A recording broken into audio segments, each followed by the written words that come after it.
ನಮಸ್ಕಾರ, ನಮ್ಮ ಚಾನಲ್ಗೆ ಸ್ವಾಗತ. ನಾನಿವತ್ತು ಟೊಮೆಟೊ ರೈಸ್ ಮಾಡ್ತಾಯಿದ್ದೀನಿ.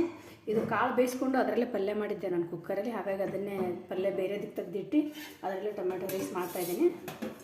ಇವಾಗ ಇದಕ್ಕೆ ಸ್ವಲ್ಪ ಎಣ್ಣೆ ಹಾಕೋಣ. ಇದು ಕಾಯಿಸೋಕೆ ಹಚ್ಚಿದ್ದೀನಿ ಇದನ್ನು ಕುಕ್ಕರ್ನ.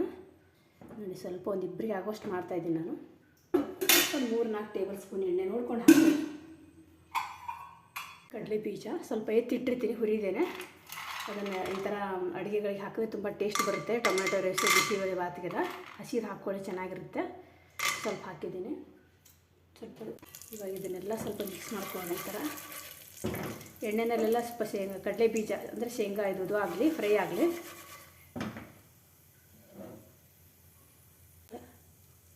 ಸ್ವಲ್ಪ ಕರಿಬೇವು. ಇವಾಗ ಇದಕ್ಕೆ 1 ಟೊಮೆಟೊ, 1 ಈರುಳ್ಳಿ ಕಟ್ ಮಾಡ್ತೀವಿ. ಎಲ್ಲ ಸ್ವಲ್ಪ ಚೆನ್ನಾಗಿ ಮಿಕ್ಸ್ ಮಾಡ್ಕೊಂಡು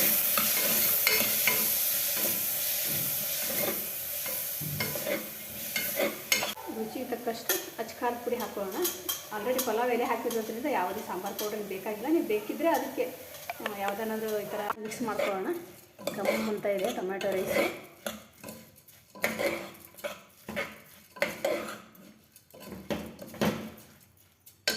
ಈಗ ನೀರು ಹಾಕಿ. ನೀವು ಅಳತೆ ಮಾಡಿ ಹಾಕೋರಿದ್ರೆ, ಇವಾಗ ಅಡುಗೆ ಕಲಿಯೋರಿಗೆಲ್ಲ ಅಳತೆ ಬೇಕೇ ಬೇಕು. ನಾವೆಲ್ಲ ಅಳತೆ ಮಾಡೋದಿಲ್ಲ. ಅದಕ್ಕೆ ನೀವು 1ಕ್ಕೆ 3 ನೀರು ಹಾಕ್ಕೊಳ್ಳಿ. ರೈಸ್ ಕಡಿಮೆ ನೀರು ಹಿಡಿತಿತ್ತು ಅಂದರೆ ಅದಕ್ಕೆ ಸ್ವಲ್ಪ 2.5 ಹಾಕ್ಕೊಳ್ಳಿ. ಅಂದರೆ ಉದುರುದ್ರಾದರೆ ಚೆನ್ನಾಗಿರುತ್ತೆ ಟೊಮೆಟೊ ರೈಸ್. ಅಳತೆ ಮಾಡೋದಿಲ್ಲ, ಯಾಕಂದರೆ ನಮ್ಮ ಮುಂಚಿನಿಂದ ಹೀಗೆ ಮಾಡ್ತಾ ಬಂದಿರೋದ್ರಿಂದ ನಮಗೊಂದು ಎಕ್ಸ್ಪೀರಿಯೆನ್ಸ್ ಜಾಸ್ತಿ ಇರೋದ್ರಿಂದ ಒಂದು ಅಂದಾಜು ನೋಡ್ಕೊಂಡು ಹಾಕ್ತಿರ್ತೀವಿ. ನೀವು ಅಳತೆ ಮಾಡ್ಕೊಂಡು 1 ಗ್ಲಾಸಿಗೆ 3 ಗ್ಲಾಸ್ ನೀರು ಅಥವಾ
ನೋಡಿ, ಮುಚ್ಚಿ ಇವಾಗ ಒಂದು 3 ಸೀಟಿ ಬರೋರು. ನೀವು ರೈಸ್ ಹೇಗೆ ಬೇಯಿಸ್ತೀರ ಹಾಗೆ ಬೇಯಿಸ್ಕೊಂಡ್ಬಿಟ್ರೆ ಸಾಕು.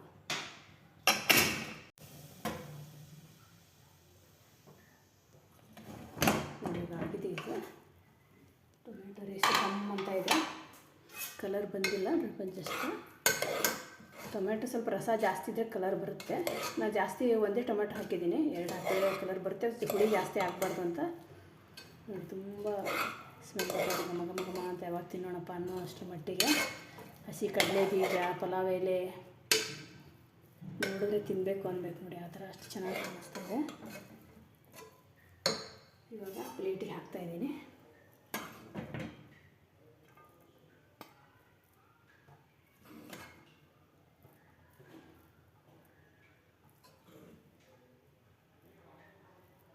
ಹಸಿ ಕಡಲೆ ಬೀಜ ಹಾಕಿ ತುಂಬ ಟೇಸ್ಟ್ ಬರುತ್ತೆ, ತುಂಬ ಚೆನ್ನಾಗಿ ಅನಿಸುತ್ತೆ. ಹಾಕಿ ನೋಡಿ ನೀವು ಕೂಡ ಮಾಡಿ.